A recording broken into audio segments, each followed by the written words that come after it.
Hello and welcome to Right Riches Talks. I'm Laleh Hancock, and today I get to talk to one of my favorite people in the world. Her name is Rebecca Hulse, and I am fascinated by the way Rebecca creates her life, the way she grows her business, but other international businesses. So today I was like, you know what, Rebecca, let's have a quickie chat and get to invite others to come be part of this conversation. What a great intro. And I love having a quickie chat with Laleh too. They're one of my favorite things. So, Rebecca, I know there's a lot of people around the world that know you, but there's some that don't. So can you just share just a little bit about you? Sure. So I live in New Zealand, which is on the other side of the world to everything. And I am a Joy of Business certified facilitator. I am a Wealth Creators Anonymous advanced facilitator. I am an Access Consciousness certified facilitator. I also have written a couple of books. I travel the world. I work with consulting with Access Consciousness and Joy of Business, plus facilitating and working on my own classes. I consult for private businesses. And I'm also creating a completely kind of off topic, a wedding venue and boutique bed and breakfast, which we got the scaffolding up today. The renovations are starting and we open in 2 months. So it's all happening. Okay, so if you guys didn't catch that, this is the reason I wanted to have this conversation, because she's got her fingers and her toes in a lot of different things. Everything is in a pie. Everyone. Okay, so people may not know about Wealth Creators Anonymous yet. So with Right Riches, it was started by a gentleman named Gary Douglas, who is the founder of Access Consciousness. And it really was looking at how people thought about money, but really it was about inviting them to adding richness to their life, richness to their business, and really looking at everything in their life and ways that it can contribute to them as well as bring in money. So Wealth Creators Anonymous actually just got created in the last month. It's very fresh. It is brand new. But it really is inviting people to creating wealth in their life differently. And wealth, once again, is about receiving from everything. The things that get you excited, the things that just bring joy to you. What would it take for you to actually not only receive from them, but also receive from everyone and money? And what we wanted to also share there is that so many people, when they're thinking about creation of their wealth, they don't want others to know. They want it to be for them. So there came Wealth Creators Anonymous. Exactly. And you know, the other, while you've been describing this, you have also said the R word several times, the word receive, which is not a normal word to bring up in everyday conversation. And to me, you know, what's wonderful about Gary Douglas and what he has created and what he has offered for us to present as a possibility in the world is that everything has layers to it. And everything is much deeper, grander, and goes beyond what you can see in the beginning. And so to me, the way that Right Riches for You started and everything that has created in the last decade, I think, has been phenomenal. And this recent change to me sees a completely new way of creating in the world. And, you know, like when you compare wealth to riches, it does seem that riches is generally the more overt of the two. It is the more out there and, you know, it's the extrovert out of the friendship. That's such a great way of saying it. Yeah. And so, you know, we thought we'd bring along the quiet friend for the ride as well and see if he wanted to join the party. You know, he can sit in the corner with a book and a cup of tea, but he's still included. But I really want to talk about all those things. So like you mentioned so many things that you be with and do every day.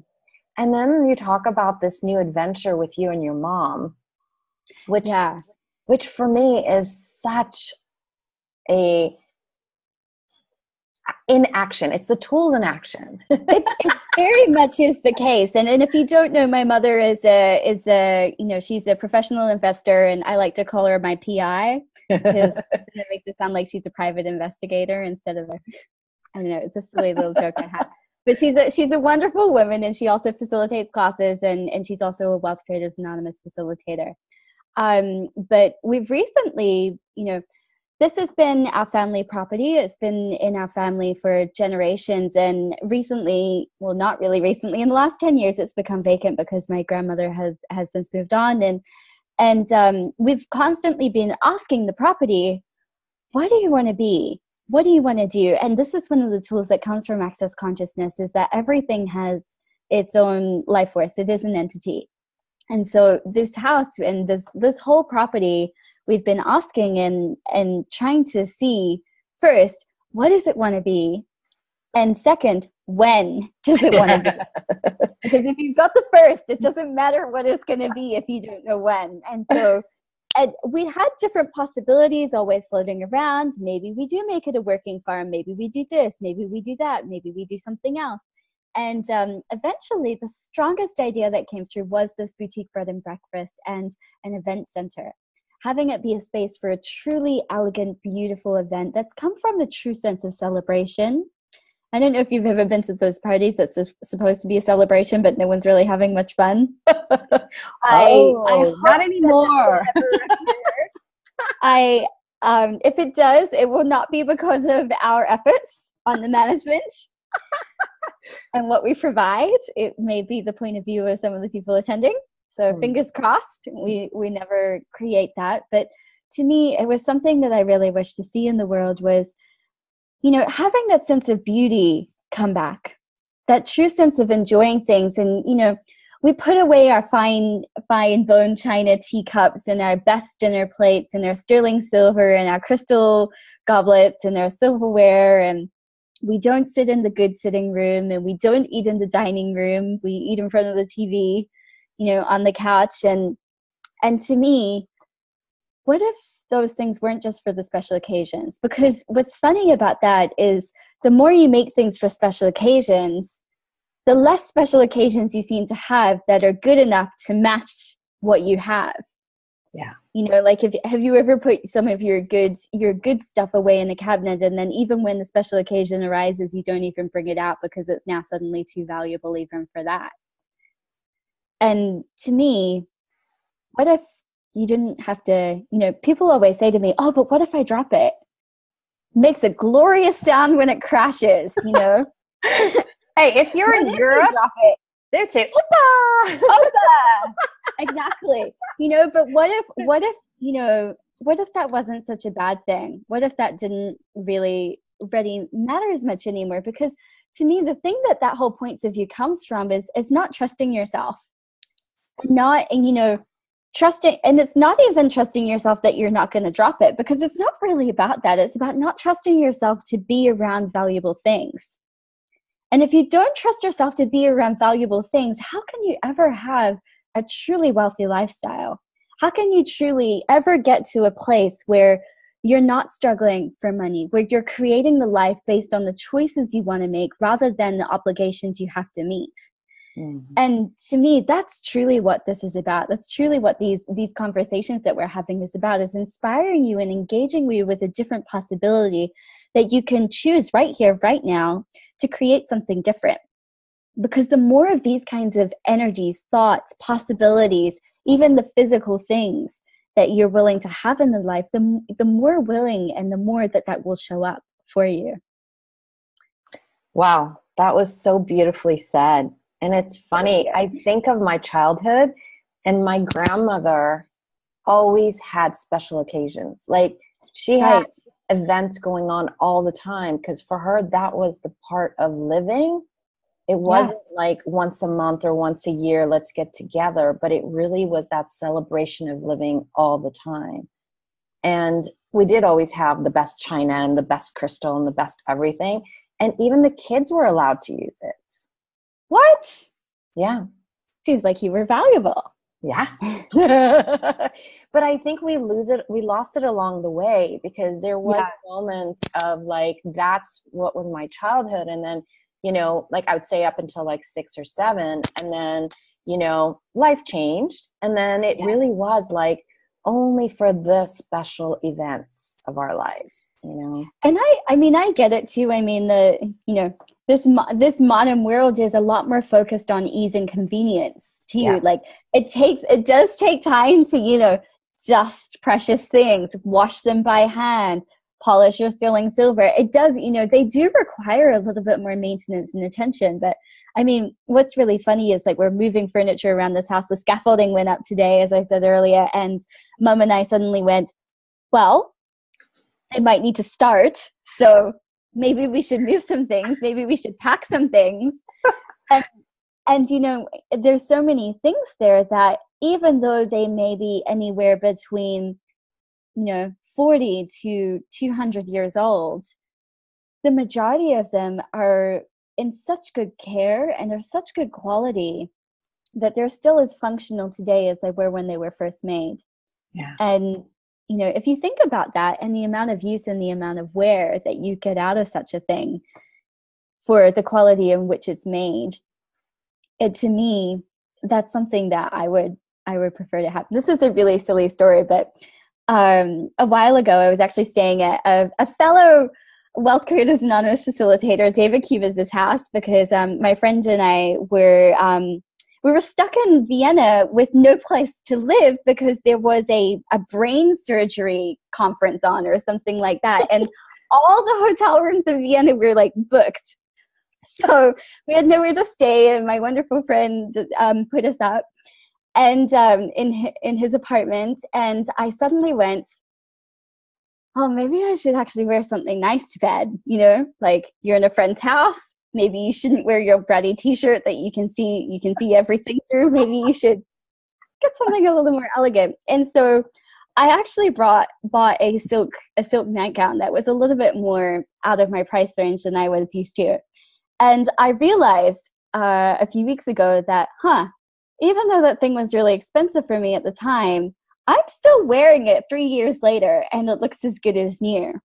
Mm-hmm. And I went, that's that same thing. Like it almost doesn't matter what it is that you have in your life that you've bought that has that energy of care, and that it was made with this sense of wealth. They will last you for such a more long time than everything that was made from ease and convenience. Well, and how different do you handle those things? Well, you treat it better. Very different. It was funny because my husband always laughs because I love purses and other jewelry. Yes, you do. He never understood the price of the purses. And for a long time, I didn't either. It really was me coming out of the closet with all of that. And I remember, he was like, I really don't understand. Why would women spend so much money on a purse? And I was like, honey, it's not just like you put it on your hand. It's like there's this like energetic force with you and this purse that you just feel elegant, that there's so much more, I don't know, like excitement in your body. And you don't shove things in your bag the same way. You don't shove things in your bag the same way. And you don't put it on the floor. No. So I went and bought a different purse. He bought me a purse for my birthday. And then all these things happened to this purse, like the zipper. It was this elegant purse that the zipper broke off. And then when I went to go get fixed, they didn't make this purse anymore. It was a one of a lifetime color. So they didn't make it anymore. And so I ended up buying another purse from another place that happened to be double the price. And I brought it home in this big golden box. And before I opened, I was like, honey, thank you so much for my present. And he was like, what do you mean? What did I buy? Where did this come from? And I had him open the box. Aw, sweet touch. And he saw the purse, and it was this beautiful Louis Vuitton gold purse. And I took her out. And she was so pretty. And he looked at me and he goes, I get it now. This purse will never be on the floor. And Exactly. I was like, really, like it was like that moment he received from the purse. He was able to actually say, wow, I have no idea why, but there's some excitement in my body too. Just like, it's so elegant. Like to him, it was elegant, but it wasn't just elegant. It was like all the ways that this purse was actually saying hello to him too. And I still love that purse. That purse is so beautiful, but it's like the willingness to let things also contribute to us, which is really part of that wealth that we talk about. And yes, investing is one of those things we talk about with wealth creators. You know, we do talk about having financial awareness. You know, we talk about lots of different topics, but it's not just about money. Exactly. And I mean, I think the thing that you said just there that is so alien to us all is letting things contribute to us. Mm-hmm. You know, we're so taught to put things out there and to, you know, give to other people and to care about others. But there is this secret thing that we should also do, which is why it's part of the anonymous part of wealth. I so love this name, and I'm going to use it every single excuse I can to connect everything I can. You're going to have lots of new promotional material for Wealth Creators Anonymous after this. But it is like, it's letting things come back to you, letting yourself be part of the equation, letting yourself actually be contributed to. You know, it's like, it's the simple things too, because it's about the actions you take and the point of view you have that is truly creating this. So, you know, look at next time you're at a coffee shop and your friend wants to say, no, I'll get it. And instead of going, I'll pay you next time, or I'll pay you back, you say, wow, thank you. That'd be great. And actually truly be willing to let that contribute to you, rather than then having to plan when you're going to reciprocate, or trying to make it even, or trying to give out as fast as you're getting in. Because the thing is, the more that you let in, it's not that you're being selfish. Because if you're one of the people that's considering that you might be selfish if you do that, you're not a selfish person. It's the people that are not aware of that at all are the people that do have that trait. And so, you know, if you're willing to let things come into you, how much greater, and not to make this like a reason or how to justify having this as a choice of letting things to contribute to you. But if you look at someone that's always giving out and they have this constant flow of in, out, versus someone that's willing to receive and then also just willing to contribute. And look at how much more you then have to offer. How much more you then have as an energy to contribute. And that has nothing to do with if you have enough financially. It has nothing to do with the assets in your name, the money in your bank account, the amount that you can get out on loan. It has nothing to do with that. It has to do with your capacity to receive and to contribute. Mm-hmm. And the more that you're willing to let in, truly the greater capacity you have to contribute on a much larger scale.